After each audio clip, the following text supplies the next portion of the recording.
1975 से 1980 तक का समय इंडिया के लिए बहुत उथल पुथल वाला रहा। ये एक डार्क चैप्टर से शुरू हुआ, द इमरजेंसी। 1975 में प्राइम मिनिस्टर इंदिरा गांधी ने इमरजेंसी डिक्लेयर कर दी। इसका मतलब था कि बहुत सारी सिविल लिबर्टीज सस्पेंड कर दी गई, गवर्नमेंट के पास ज्यादा पावर आ गई, बहुत सारे पॉलिटिकल ओपोनेंट्स को जेल में डाल दिया गया, इलेक्शंस भी पोस्टपोन हो गए। इस दौर ने इंडिया में डेमोक्रेसी के बारे में कंसर्न्स पैदा किए। इमरजेंसी 1977 में खत्म हुई, जनरल इलेक्शंस हुए। जनता पार्टी जो ऑपोजिशन पार्टीज का कोalition थी, इलेक्शन जीत गई। मोरारजी देसाई प्राइम मिनिस्टर बने।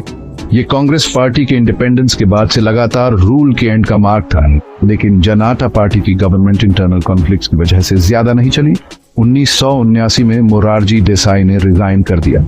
इससे पॉलिटिकल इंस्टेबिलिटी का दौर शुरू हो गया। कई शॉर्ट लिव्ड गवर्नमेंट्स आई। इंडिया के लोग स्टेबिलिटी चाहते थे। इस सिचुएशन में इंदिरा गांधी 1980 में वापस पावर में आ गई। उन्होंने जनरल इलेक्शन बड़े मेजॉरिटी से जीता।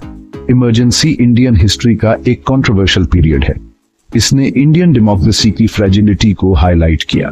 इसने सिविल लिबर्टीज के बारे में ज्यादा अवेयरनेस भी पैदा की। इस पीरियड ने इंडियन लोगों की डेमोक्रेसी रिस्टोर करने की रेजिलियंस भी दिखाई। 1980 का डेकेड पॉलिटिकल और सोशल अपहीवल्स का था। ये इंदिरा गांधी के पावर में वापस आने से शुरू हुआ, लेकिन उनका सेकंड टेन्योर कई क्राइसिस से भरा रहा। 1984 में operation blue star golden temple में मिलिटेंट्स को बाहर निकालने के लिए एक मिलिट्री ऑपरेशन चलाया गया। इस इवेंट ने बहुत सारे सिख्स को गुस्सा दिलाया। दुख की बात है कि 31 अक्टूबर 1984 को इंदिरा गांधी को उनके सिख बॉडीगार्ड्स ने असैसिनेट कर दिया। इस इवेंट ने पूरे नेशन को हिला दिया। इससे wide spread anti Sikh rights भी हुए। इस ट्रेजेडी के बाद इंदिरा के बेटे राजीव गांधी प्राइम मिनिस्टर बने। राजीव गांधी ने कुछ इकोनॉमिक और टेक्नोलॉजिकल रिफॉर्म्स शुरू किए। उन्होंने कंप्यूटराइजेशन को प्रमोट किया और इंडिया को मॉडर्नाइज करने का एम रखा, लेकिन उनका टेन्योर भी corruption scandals including the Bofors scandal से घिरा रहा। 1989 में कांग्रेस पार्टी जनरल इलेक्शन हार गई। नेशनल फ्रंट पार्टीज का एक कोalition वीपी सिंह की लीडरशिप में पावर में आई। ये इंडिया में कोalition गवर्नमेंट्स के ईरा की शुरुआत थी। इस पीरियड ने इंडियन पॉलिटिक्स के फ्रैगमेंटेशन और रीजनल पार्टीज के राइज को हाईलाइट किया। 1990 का डेकेड इंडिया के लिए बहुत बड़े चेंज का डेकेड था। ये इकोनॉमिक लिबरलाइजेशन का डेकेड था।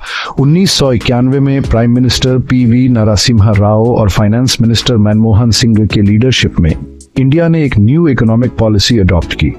इस पॉलिसी का एम इंडियन इकोनॉमी को लिबरलाइज करना था। इसमें फॉरेन इन्वेस्टमेंट के लिए ओपन होना, स्टेट ओन्ड एंटरप्राइजेस को प्राइवेटाइज करना और इकोनॉमी पर गवर्नमेंट कंट्रोल कम करना शामिल था।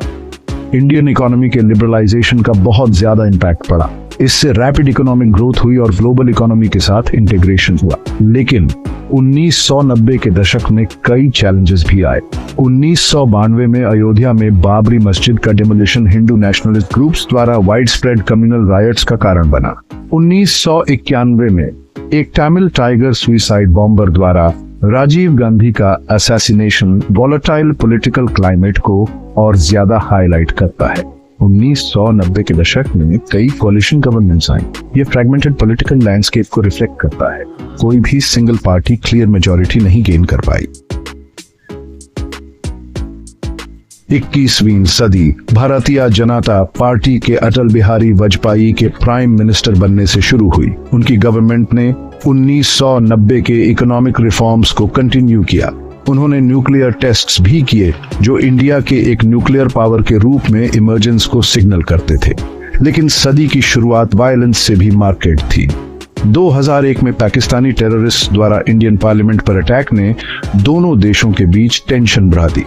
2002 में गुजरात में कम्युनल राइट्स, जो उस समय के चीफ मिनिस्टर नरेंद्र मोदी के नेतृत्व में हुए थे, ने नेशन को शॉक कर दिया। 2004 में Congress led United Progressive Alliance power में आई।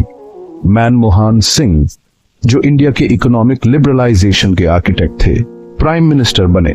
यूपीए गवर्नमेंट ने इंक्लूसिव ग्रोथ और सोशल वेलफेयर प्रोग्राम्स पर फोकस किया, लेकिन इसे 2008 के मुंबई टेरर अटैक्स और करप्शन स्कैंडल्स जैसे चैलेंजेस का भी सामना करना पड़ा।